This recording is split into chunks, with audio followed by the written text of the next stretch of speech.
Hello friends, நான் உங்க டெல்லி தமிழச்சி. எல்லாரும் எப்படி இருக்கீங்க? நாங்க ரொம்பவே நல்லா இருக்கோம். ஏன் சிஸ்டர் ரொம்ப நாள் வீடியோ போடலன்னு சொல்லிட்டு நிறைய பேர் கேட்டுட்டே இருந்தீங்க. என்னோட ஹஸ்பண்ட், அதாவது உங்க அண்ணாக்கு வந்து பாத்தீங்கன்னா சின்னதா ஒரு ஆக்சிடென்ட் ஆயிடுச்சு. அதுவும் நான் ஊருக்கு போயிருந்தேன்ல, அந்த டைம்லயே ஆயிடுச்சு. அவங்க வந்து என்கிட்ட சொல்லவே கிடையாது. ஊருக்கு வர்ற வரைக்கும் எனக்கு வந்து தெரியாது. போன செவ்வாய்க்கிழமையே நான் வந்து ஊருக்கு வந்துட்டேன். அவங்களுக்கு வந்து கையில கொஞ்சம் சின்னதா ஒரு ஃப்ராக்சர் வந்து ஆயிடுச்சு. ஸோ வீட்டில் தான் இருக்காங்க. அவங்கள வந்து பார்த்துட்டு இருக்கேன். ரொம்பவே கஷ்டமா தான் இருக்கு. அதனால தான் வீடியோலாம் எடுக்கவே பிடிக்கல. இடையில பழைய வீடியோஸ் மட்டும் எடிட் பண்ணி போட்டுட்டு இருந்தேன். ஸோ அதனால தான் என்னால் வீடியோ வந்து ஷேர் பண்ண முடியல. அண்ணா கொஞ்சம் இப்போ வந்து பரவாயில்ல. 1.5 மாசம் ஆகும் அந்த ஃப்ராக்சர்னு சொல்லியிருக்காங்க. ஸோ அதனால தான் உங்கள் எல்லாரோட ப்ரேயர்ஸும் எனக்கு வந்து வேணும். உங்களோட லவ் அண்ட் சப்போர்ட்டையும் எனக்கு கொடுத்துட்டே இருங்க. நிறைய பேர் என்னக்கான்னு கேட்டுட்டே இருந்தீங்க. ரொம்பவே சந்தோஷமா இருந்தது. உங்கள் எல்லாருமே நானுமே ரொம்பவே மிஸ் பண்ணேன். இதுதான் காரணம். சரிங்களா? அடுத்தடுத்த வீடியோவில் நான் டீட்டெயிலாக ஷேர் பண்ணுறேன்.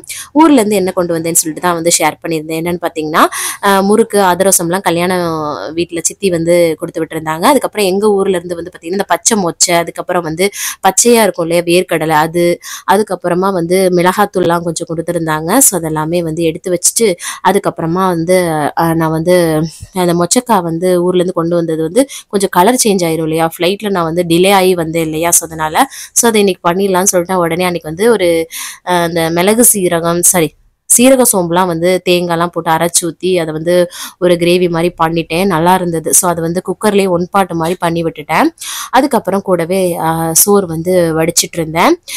இது வந்து பார்த்தீங்கன்னா ஒரு சிம்பிள் ரெசிபி தான், நல்லாயிருக்கும். ஃபியூச்சர் வீடியோவில் நான் எப்படி ஷேர் பண்ணுறதுன்னு தெரியல. ஏன்னா பச்சை மொச்சை இங்கே கிடைக்காது. ஸோ அதனால தான் ஊர்லேருந்து கொண்டு வந்தோம். அம்மாச்சிக்கு ரொம்ப பிடிக்கும்.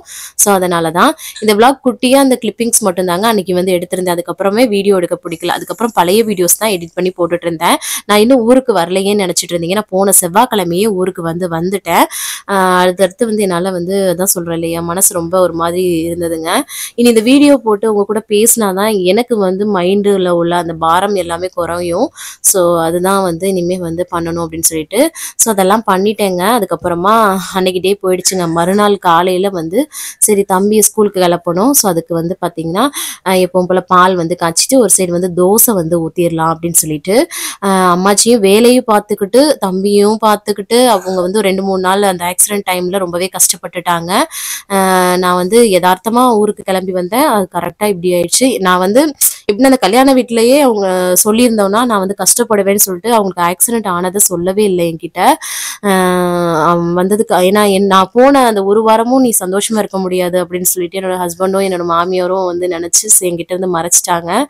அது உண்மையாகவே எனக்கு ரொம்ப டச்சிங்காக இருந்துச்சு. என்னோட சந்தோஷத்தையும் அவங்க நினைக்கிறாங்க இல்லையா அப்படின்னு சொல்லிட்டு. இதுதாங்க ஒரு குடும்பத்தில் வேணும். ஒவ்வொருத்தரோட சந்தோஷத்துக்கும் ஒவ்வொருத்தரும் வந்து அதை வந்து பண்ணணும். அதுதான் கண்டிப்பாக. அதுக்கப்புறம் தம்பி சரி வாங்க அப்படியே இடையில உங்க கூட அந்த டீட்டெயிலையும் ஷேர் பண்ணிட்டு இருக்கேன். எப்போவுமே ஹஸ்பண்ட் தான் தம்பியை வந்து கிளப்பி விடுவாங்க. இப்போ ஒரு கை வந்து ஃப்ராக்சர்னு சொன்னேன் இல்லையா, அவனை நான் தான் கிளப்பி விட்டேன். நெயில்ஸ் வந்து கடைசி நிமிஷத்துலாம் வந்து கட் பண்ணி விட்டுட்டு இருந்தேன். அதுக்கப்புறம் அதான் தோசை சிம்பிளாக ஊற்றிட்டு இட்லி பொடி நல்லெண்ணெய் வச்சு அவருக்கு வந்து கொடுத்துடலான்னு சொல்லிட்டு அதுக்கப்புறமா பாலும் ஆற்றி கொடுத்துட்டேன். காலைல பிரேக்ஃபாஸ்ட்டுக்கு. சரியான குளிராக இருக்குது பாருங்க. ஆட்டோக்கார பையாவை தான் எப்பவும் ஹஸ்பண்ட் வந்து கூட்டிகிட்டு போய் விடுவாங்க இல்லையா ஸ்கூட்டியில். அப்புறம் ஆட்டோக்கார பையா கிட்ட தான் வந்து ஏற்றி விட்டேன்.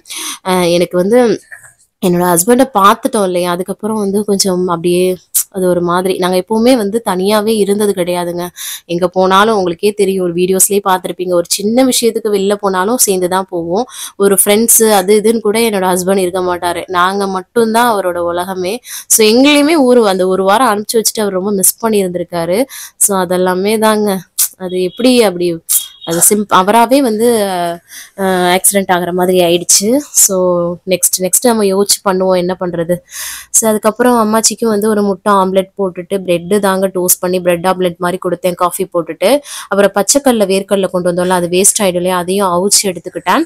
அதுக்கப்புறம் சித்தி வந்து இந்த மைசூர் பாக்கும் வந்து கொடுத்து விட்டுருந்தாங்க. நிறைய கொடுத்து விட்டுருந்தாங்க. கொஞ்சம் 2-3 பிள்ளைங்களுக்கு எடுத்து கொடுத்துட்டேன், சாப்பிட்டுட்டாங்க. ஸோ அதுக்கப்புறம் நான் வந்து பாருங்களேன், மறுநாள் இது வந்து எடுத்தேங்க. இந்த சின்ன சின்ன கிளிப்பிங்ஸாக எடுத்துகிட்டு இருந்தேன். இது எப்படின்னா இப்போ இந்த திங்கக்கிழமை வீடியோ எடுத்தது. ஸோ இது வந்து ஹஸ்பண்ட் வந்து ஆஃபீஸ்க்கு வந்து ஒரு மீட்டிங்காக கண்டிப்பா போகணுன்ற மாதிரி இருந்தது. ஸோ அதனால இங்க பாருங்களேன், என்னோட ஃப்ரெண்ட்ஸ் எல்லாருமே வந்து பாத்தீங்கன்னா அண்ணாவை வந்து பார்த்துட்டு போனாங்க, இந்த மாதிரி ஆக்சிடென்ட் ஆயிடுச்சுன்னு சொல்லிட்டு. ஸோ எனக்கு அதுவே ஒரு கொஞ்சம் மனசுக்கு ரொம்ப இதுவா இருந்ததுங்க. இந்த மாதிரி நம்ம ஊர் பேர் தெரியாத ஊர்ல இருக்கோம், அங்க வந்து இந்த மாதிரி ஃப்ரெண்ட்ஸ் வந்து நம்ம கூட நிக்கிறாங்க பாருங்களேன், அதுதான் ஒரு பெரிய விஷயம். அந்த ஃப்ரூட்ஸ்ல வந்து மாதுளம் பழத்தை வந்து ஹஸ்பண்ட்க்கு வந்து உரிச்சு வச்சுட்டு, அது கூட வந்து கிரேப்ஸும் கொஞ்சம் எடுத்து வச்சுட்டேன். அதுக்கப்புறம் பாலக்கீரை தான் பருப்பு போட்டு கடைஞ்சிட்டு, அப்புறம் சாதம் வந்து குக்கர்ல தான் வந்து வச்சேன். இது எல்லாமே ஹஸ்பண்ட்க்கு வந்து பேக் பண்ணிட்டேன். அவரையும் வந்து ஆஃபீஸ்க்கு வந்து அனுப்பி விட்டுட்டேன். யாருன்னா என்னோட ஃப்ரெண்ட் ஜோதி இருக்காங்களா, அவங்களோட ஹஸ்பண்ட் வந்து ஜெமினின் அண்ணா வந்து என்னோட ஹஸ்பண்ட்க்கும் ஃப்ரெண்டு. ஃபர்ஸ்ட் அவங்க 2 பேரும் தான் ஃப்ரெண்டு. அவங்க 2 பேரும் ஒரே சைடு தான் ஆஃபீஸ். ஸோ அவங்க 2 பேருமே கார்ல சேர்ந்து போயிட்டாங்க. தனியா அனுப்ப முடியாது இல்லையா, ஃப்ராக்சர்னால அண்ணா வந்து கூட்டிட்டு போயிட்டாங்க. ஸோ அதுக்கப்புறம் நானும் குளிச்சு ஃப்ரெஷ் அப் ஆயிட்டு, கிரேப்ஸ் வந்து இருந்தது இல்லையா, சரி அம்மாச்சிக்கு அதை ஜூஸ் பண்ணி கொடுத்துடலான்னு சொல்லிட்டு, அவங்களுக்கு நான் 11 மணிக்கு மேலே கொடுப்போம் இல்லையா காஃபி, அதனால அந்த கிரேப்ஸை மட்டுமே, பச்சை கிரேப்ஸை வந்து ஜூஸ் பண்ணி கொடுத்துட்டேன். அதுக்கப்புறம் 12 மணி ஆயிடுச்சு. ஆட்டோக்கார பையாவையே கூட்டிட்டு வர சொல்லிட்டேன். அவர் வந்து இப்பதான் நான் ஊருக்கு போனதுலேருந்து அவர் தான் கூட்டிட்டு வந்து விட்டுட்டு இருந்திருக்காரு. ஸோ இன்னைக்கு அவரே கூட்டிட்டு வந்தேன்னு சொல்லிட்டு தம்பியை கூட்டிட்டு வந்ததுக்கப்புறம் அவர் ட்ரெஸ் எல்லாம் சேஞ்ச் பண்ணிட்டு துணி எல்லாம் மிஷின்ல போட்டு வந்துடலாம்னு சொல்லிட்டு போட்டுட்டு வந்துட்டேன். அதுக்கப்புறம் 2 பேருக்கும் கொஞ்சம் சிப்ஸ் வந்து கொடுத்துருந்தேன். அது என்னன்னா, அவங்க கவன் ஸ்கூல்ல வந்து ஒரு பையன் பர்த்டேன்னு சொல்லிட்டு கொடுத்துருப்பாங்க போல. அதை வந்து 2 பேரும் உட்காந்து ஷேர் பண்ணி சாப்பிட்டுட்டு இருந்தாங்க. ஸோ நான் அதனால சரி மிஷினில் துணியும் போட்டுட்டு இருந்த துணியெல்லாம் எடுத்து மடிச்சு வச்சுட்டு இருந்தேன். அதுக்கப்புறம் என்னோட ஃப்ரெண்ட் ஜோதி இருக்காங்கல்ல, அவங்க வந்து வெளியில போக ஒரு பேங்க் வேலையா போறதா இருந்தது. சின்ன பையனை என்கிட்ட தான் விட்டுட்டு போயிருந்தாங்க. அவங்க 2 பேரும் நல்லா வந்து விளாண்டுட்டு இருக்காங்க பாருங்களேன். நாங்க கூட நான் நினைச்சிட்டு இருந்தோம் நாங்க செட் ஆக மாட்டாங்கன்னு சொல்லிட்டு. அந்த சின்ன பையனும் இருந்துக்கிட்டான் நல்லாவே. ஃபர்ஸ்ட் டைம் வந்து இந்த மாதிரி விட்டுட்டு போயிருக்காங்க. கொஞ்ச நேரம் விளையாட விட்டேன், கார்ட்டூன் போட்டு விட்டேன், அப்புறம் பாட்டெல்லாம் போட்டு விட்டேன், டான்ஸ் பண்ணிட்டே நல்லா என்ஜாய் பண்ணிட்டு இருந்தாங்க. அதுக்கப்புறம் சரி துணியெல்லாம் மேலே காய போட்டுட்டு வந்துடலாம், வெயில் போயிரும்னு சொல்லிட்டு அதை வந்து காய போட்டுட்டு வந்துட்டேன். அதுக்கப்புறம் அம்மாச்சிக்கு லஞ்சுக்கு அதே மாதிரி சாதம், பாலக்கீரை கடையல், அதுக்கப்புறம் ஒரு முட்டை அவிச்சது, அதுக்கப்புறம் ஊறுகாலாம் வச்சு கொடுத்துட்டேன். காலையில் ஹஸ்பண்ட்க்கு பிரெட்டோடையே ஒரு முட்டை வந்து அவிச்சு கொடுத்தாச்சு. அது போனுக்கு ரொம்ப நல்லதுன்னு சொன்னாங்க. ஸோ நிறைய போனுக்கு இதெல்லாம் நல்லா இருக்கும்னு சொல்லுங்க, நான் கண்டிப்பாக அண்ணனுக்கு செஞ்சு கொடுக்குறேன் சரிங்களா. அதுக்கப்புறம் ஜோதியோட பெரிய பையனும் ஸ்கூல்ல இருந்து வந்துட்டான். அவங்க எல்லாருமே நல்லா விளையாண்டுட்டு இருந்தாங்க. அதுக்கப்புறம் 2 பேருக்கு டிவியில் அவங்களுக்கு ஏற்ற மாதிரி காட்டணும், 2 பேருக்கு டேப்ல 2 பேருக்கு காட்டணும். ஏன்னா கொஞ்ச நேரம் அவங்களுக்கும் போர் அடிக்கும்ல, ஸோ அதனால வந்து போட்டு விட்டுட்டேன். கார்ட்டூன் பார்த்துக்கிட்டே அதுக்கப்புறம் எல்லாரும் வந்து விளாண்டுட்டும் இருந்தாங்க. இந்த 2 சின்ன பசங்களும் ரொம்ப செட் ஆயிட்டாங்க. அதிரசம் கொடுத்துட்டு இருந்தேன்னா ஸ்நாக்ஸ் அது சாப்பிட்டுட்டு இருக்கும்போது தருண் வந்து அவனுக்கு வந்து ஊட்டி ஊட்டி விட்டுட்டு இருந்தான். அழகா இருந்தது. இங்க பாருங்களேன், கட்டி பிடிச்சி கொஞ்சிட்டுலாம் இருந்தாங்க. எங்களுக்கே பெரிய ஷாக்கிங்கா இருந்தது. ஸோ அந்த மாதிரி இருந்தாங்க. ஸோ இதாங்க ஏன்னா நிறைய பேர் அண்ணாவை பற்றியும் கேட்டுகிட்டே இருந்தீங்கல்ல, அது வந்து பார்த்தீங்கன்னா இதுதான் ரீசன். ஸோ அண்ணா வந்து இப்போ ஓரளவுக்கு பரவாயில்ல, இருந்தாலும் அந்த பெயின் இருக்கும்ல, அந்த போன் ஜாயிண்ட் ஆகணும் இல்லையா, அது வரைக்கும் அப்படி தான் இருக்கும். ஸோ அதனால அதுக்கு என்னென்னலாம் வந்து வீட்டில இருந்தே சமைச்சு கொடுக்கலான்றதை என் கூட ஷேர் பண்ணுங்க, எனக்கு ரொம்பவே யூஸ்ஃபுல்லாக இருக்கும். நிறைய வந்து எல்லாத்தையுமே எங்கள் சொந்த பந்தம் எல்லாமே சொல்லுவாங்களா, அதையும் எடுத்துருக்கிறேன்.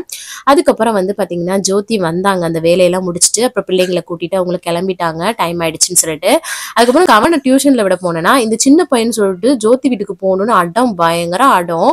அப்புறம் அங்கேயும் போய் கொஞ்ச நேரம் விளையாட விட்டுட்டு அப்புறம் வந்தேங்க. இன்னைக்கு என்னன்னு தெரியல, இந்த 2 பசங்களும் ரொம்ப ஜாயிண்ட் ஆயிட்டு பயங்கர சேட்டை பண்ணிட்டாங்க, இங்க இருக்கணும் அங்க இருக்கணும்னு சொல்லிட்டு. அதுக்கப்புறம் நான் வீட்டுக்கு வந்துட்டு தோசை ஊற்றலாம் அப்படின்னு சொல்லிட்டு சட்னி வந்து கொத்தமல்லி புதினா இதெல்லாம் இருந்தது, அதெல்லாம் போட்டு ஒரு கலப்பு சட்னி மாதிரி கடலைப்பருப்பு உளுந்தெல்லாம் போட்டு வதக்கி அரைச்சேன். ஃபியூச்சர்ல வந்து ரெசிபி ஷேர் பண்றேன்.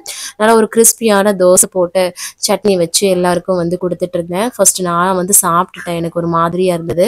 ஸோ அதுக்கப்புறம் எல்லாருக்கும் வந்து ஊற்றி கொடுத்துக்கிட்டு இருந்தேன். சின்னத்தோடு போடவும் ரொம்ப ஃபேஸ் வந்து டல்லா இருக்கிற மாதிரி இருக்குது. ஸோ மற்றபடி எதுவும் கிடையாது, இதுவும் கடந்து போகும் அப்படின்னு சொல்லிட்டு நம்புவோம். என்னன்னா அதுதானே லைஃப், ஏதோ பெரிய இதுவாக வராதுன்னு ஏதோ சின்னதாக நமக்கு வந்து கடவுள் வந்து தப்பிக்க விட்டுருக்காரு அப்படின்னு சொல்லிட்டு மனசை தேத்திப்போம். அப்படிதான் வந்து நான் வந்து இருக்கிறேன். ஸோ அதுக்கப்புறம் பாத்திரம்லாம் கழுவி முடிச்சுட்டு வேலையை முடிச்சாச்சுங்க. இவ்வளோ நேரம் என்னோட வீடியோவை பொறுமையாக பார்த்தமைக்கு மிக்க நன்றி. பாய்.